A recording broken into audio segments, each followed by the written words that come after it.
Tom, whenever I hear you're on about old age pensioners and what they've got and what they're paid in and they can't have this, and don't forget, I've lived in my house for years. It has gone up astronomically. That is not my fault. That is living in London. That is everybody. This house will go to pay for my upkeep when I can no longer look after myself. If I haven't got this house and this income, who will look after me? There are no places for the state to look after me. I've got a family, yes, but they don't live in London. Shirley, I don't want you to sell your house. I don't want you to move out of your house. I don't want that house. It's yours. I know, but you do pick on the pensioners. No, Tom, please. Directly, they just said about doing something with your private pension. You said, leave it alone, leave it alone. Yes. Okay, leave us alone. I'm trying to, Shirley. I'm trying. No, you do not. No, Shirley. I'm please. sorry. Shirley, Whenever I listen to it, if I tell you the difference, if Nick Ferrari was on now because he's near a pension age, he would think differently. Do you know what? I'm going to text him. I'm going to text him now because I am absolutely certain, Shirley. I tell you what. A man of his means. He's on honeymoon. Please don't. He's on his honeymoon. Please don't. God. He's busy on his honeymoon. Shall we leave it at that? Tom, you do this every time. Shirley. I feel so sorry for the old people in this country. Shirley. I do. I'm trying because can I speak? Because I'm speaking for the majority of old people in this country. We feel like we're not wanted. You are? Honestly. No. Not the way people are talking. No, don't change it. No, I'm not changing it. You are one of the worst people who keep on about old age pensioners.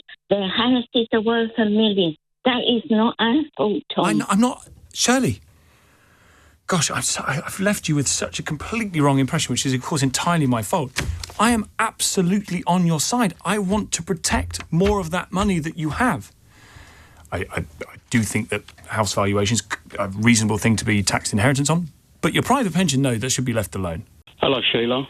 First-time caller, calling yourself. Thank you. I don't understand why it was the Conservatives who got rid of the safe routes, because they were trying to save money. So why don't they just put back the safe routes, even though we've come out of Europe, and Europe will turn around and say to us, well, hold on, it's going to cost you a lot more money now. Yeah. And we've always had immigration in this country.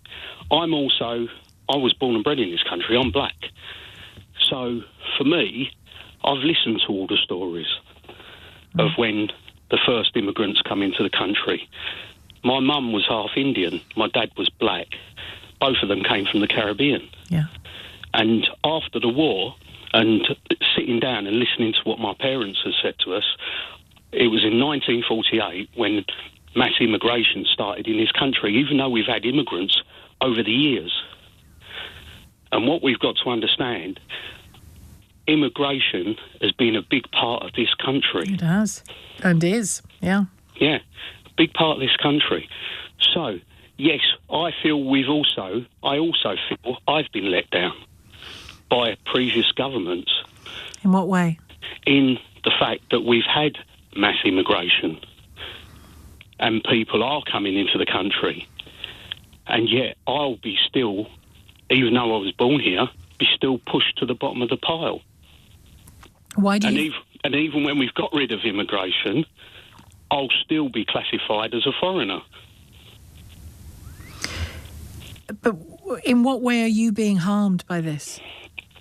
Because we need to sort it out. Because, for instance, I went up to it. I just live in Enfield, so I've driven up to Epping just to see what it was all about. And some of the looks that you get, they have made their area now a no-go area.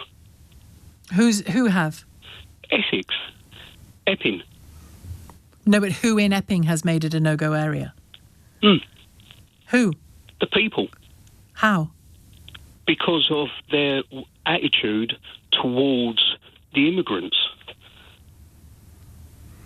So you went as a person of colour, and you were regarded differently. Yeah. What, with suspicion? Yeah. And yet, when you talk to me, you can clearly hear that I've got a North East London accent. I can, yeah. And I've got no idea what colour you are, talking to you, obviously. Well, I'm telling you, I'm black. No, I believe you. I'm not doubting you. I'm just saying, you don't. The government needs to sort this problem out, else it will escalate. It will escalate. And what will sorting it out? Problem. What will sorting it out look like? Getting back safe routes, processing the people properly. So to stop the need for these kinds of crossings. Yes. Yes. Otherwise, we're going to have a problem within the country, and then there will be this sniping at each other. Probably going to disagree on this one, so I'm going to preface it by saying that I'm not a Tory, in fact quite the opposite, and I taught until I retired and finished as acting head in a comprehensive school. However, I also invested in property, and on every penny I earned from teaching, I paid 40-odd%. Yep. Every penny I earned from property, I paid a further 40%. Every repair I did on the houses, I paid 20% VAT. When I sold a couple of houses, I paid 24% capital gains tax. And anything I've invested, I now pay 40% on that. I'm 71 years old, okay? I'm not pleading an age exemption, but I noticed that in your sort of swinging idea of changing all taxes, like Rachel Reeves, you dodge the big questions. You dodge why are global corporations paying nothing? Amazon for 2 years have paid no UK tax. How much money have they made in the UK? Why aren't we dealing with that? I don't think it's an either or. I don't think it's an either or, Steve. I don't think it's an either or. Hang on. I agree. But have you heard Rachel Reeves or Keir Starmer or anybody show any backbone or guts? What they're going to do is another spiteful little tax. Oh, look, you've made a few bob on your house. We'll take it off you. Well, to be fair, as a generation, Steve, the boomers have made more than a few bob off their house. Made billions and billions of pounds collectively, just because, partly because, and this is where I think it gets difficult for younger people, partly because that same generation has decided to apply ultimately strict planning laws which will prevent enough building to allow younger people to buy their house, which itself has increased the value of your home. So, come on, let's have a little bit of equity. Okay, you'll get no argument from me about ridiculous planning laws during my I'm sure you've experienced it. Yeah. Well, every property I bought a renovation project because that's what we did. We renovated them, put them into good order, and let them. And it worked very well, largely to students with whom we had, as both ex-teachers, we had a good relationship. Yeah. But the point I'm driving at is that, once again, it's a soft target. It's going for the small man who's got a few quid, and instead of saying, look, where's the real money? The real money is in Apple. It's in Amazon. But there is a lot of real money in the appreciation of British property. There is real money in that. There is, Steve. But again, what you're inviting is yet another attack on anybody who's made. They're not. We're not multimillionaires. We're just we're a retired couple having fun and trying to do what we plan to do when we're retired. I think I've made a fair contribution over the years. I'm sure you have. And I'm looking at Apple and Amazon, and they don't. And I want that addressed. But everyone can always say someone else should pay. Ultimately, the tax base has got to be broad. Yeah. And even if we were able, which is difficult. But it's not. But even if we were able, which will be difficult, to tax Amazon and Apple, when we both agree on this, the extent that they should be, that still would not be adequate to cover the taxation that we're going to need to cover an ageing population and all the demands that people put on the state. So Reeves does have to look somewhere, and I suppose the argument, from my point of view, I actually think what Reeves is suggesting is wrong, as I've outlined. I think there should be a more fundamental change. I think stamp duty, the abolition of stamp duty, would be a very good idea because it is a ridiculous tax to tax on purchase rather than sale. But if you were to put CGT on residences, at the moment, at least it would address the problem where you've got complete disparity between assets. At present, if you invest in, say, shares and make a profit, you pay capital gains. If you invest in your own property, make a profit, often far larger, you pay nothing at all. That skews investment towards property, which makes the housing crisis even worse. So my argument would be, why not change the system and have a property tax at sale, not at purchase, and not annually, and that would be an equitable, fair way of dealing with an asset which is appreciated a lot, which you may have invested in, sure, you keep most of the profit to it, but also a contribution is made. So then are we then going into a CGT scenario for stamp duty where somebody says, hang on, I bought it for this, but, I bought it for 200,000, but I spent another 200 taking it from a piece of wreckage into a decent property. So where is that going to be allowed for? Or presumably it isn't, would be my guess, under your system. And furthermore, anybody selling a house that is not their home pays CGT at 24%. Sure, okay? Yeah. So we're still, we are paying. And the bit that I find horrifying, again, is that the sheer amount of tax. But you are paying. But at the moment, what is happening is that the purchasers of property, who are often younger and don't have much capital, are being forced to raise, significant capital to buy stamp duty on purchase. And my argument to you would be to say that given that house prices, people who own those assets collectively have gone up by literally trillions of pounds, that it would be more efficient, more equitable, more just to charge there rather than on purchase. And there's a generational equity impact on that as well. I would go with the revision of stamp duty without a doubt, but I want to see a much broader taxation approach that is not just targeted at the easy targets, because the people that Rachel Reeves has got in her gun sights, we're the easy targets. You mentioned one idea yourself, because you mentioned the idea of turning it into a big hotel. And of course, Charles has told us several times that diversity makes us stronger. People all over the country are protesting about migrants in their communities and hotels. And I just think it'd be a wonderful way. If you think back to the way the royals sort of lost touch after the death of Diana, and they had to show that they felt our pain. Yes. And this is rather a similar story. They could show that they feel our pain and they're sharing this issue with us by opening up places like Buckingham Palace as a nice new hotel for some of the people who are waiting to be processed. I think there would be a degree of outrage, Richard. That I'm being slightly sarcastic. Oh, are you? Okay, so but I mentioned one thing. I don't know if you know this, but the King owns lots of shoreland around the UK, large parts of the Welsh coast, for instance.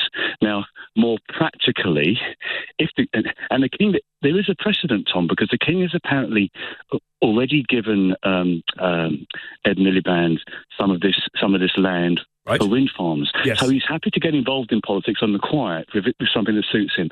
So, well, I don't think he's given. I think there's been a bit of money changing hands. I don't think it's quite being handed over so that we can build offshore wind farms on it. But he's definitely he's an eco warrior, the King, to some extent. I think he does. Does he still shake the branch of a new tree that he's planted, or he gives it a tap to say good luck to it or something? He talks to trees. I think it's very nice in a way. Richard, thank you very much indeed. Hello. Gosh, I'm a first-time caller, and Good. I'm really, really enjoying the conversation that's going good. on. I'm not as academic as some of your brilliant people who are on, but I am 82, and I talk from life experience. Just referring to your previous caller, I think he ought to watch that great American series called Breaking Bad. Yes. And also, friends of mine went to America to become lecturers, and they were terrified of becoming ill for the first 10 years because they couldn't afford the health business. Well, that is true, and yes. that's an example of America. But what I was going on about, really, was the housing issue. Go on. And I've rented all my life, and I have a son, and I've done every job known to mankind, from being a dustman to building and all sorts of things, apart from my actual profession. But what I was going to say is that Margaret Thatcher, with the right to buy originally, a lot of people, allowed them to become richer and so on, selling their council flats and all. But what's happened is a total commodification of our whole economy.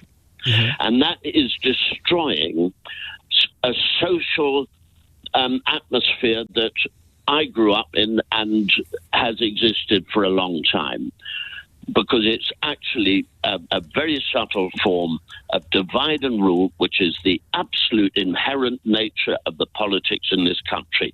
And the quotes that everyone is using, which absolutely I couldn't understand, two phrases: social mobility and the housing ladder. Now, what would the subtext of those two phrases be? You can believe them, or you could read the subtext being, you should feel insecure about who you are and should be aspiring to be something greater.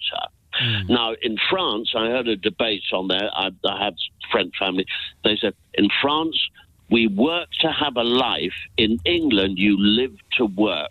And that's sort of what you were saying. Yes. I know I'm being a bit more sort of general and less precise with evidence, but I know that to be true.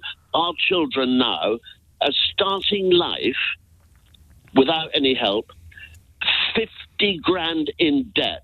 Now, if you're from a rich family, you're going to make a lot of money out of 2.5% loan. You'll make money out of that. Yes. If you're a clever parent. If you have no capital and your parents are just working or maybe not working, but your son or daughter gets, to start life, 50 grand in debt. My generation, we got grants. We didn't have to pay them back. It's absolutely, and no one ever talks about that, and Tim. So no one ever talks about that. About as you were saying, the top down, and the knock-on effect which is hitting us now, why we're talking about it, mental health, all these issues that are coming up day to day are to do with a lot to do with social insecurity. Absolutely. When I started off, we had a thing called social security. Now, if you try going down that path, you're virtually told you're a criminal, and it is total mental, and if you have social insecurity, it's going to affect your brain as well, particularly if you have children. Tim, sorry, that was a bit of a rant. Well, you know what? That's what we like, Tim, and I can hardly criticise anyone for having a rant this morning, given the last 2 hours.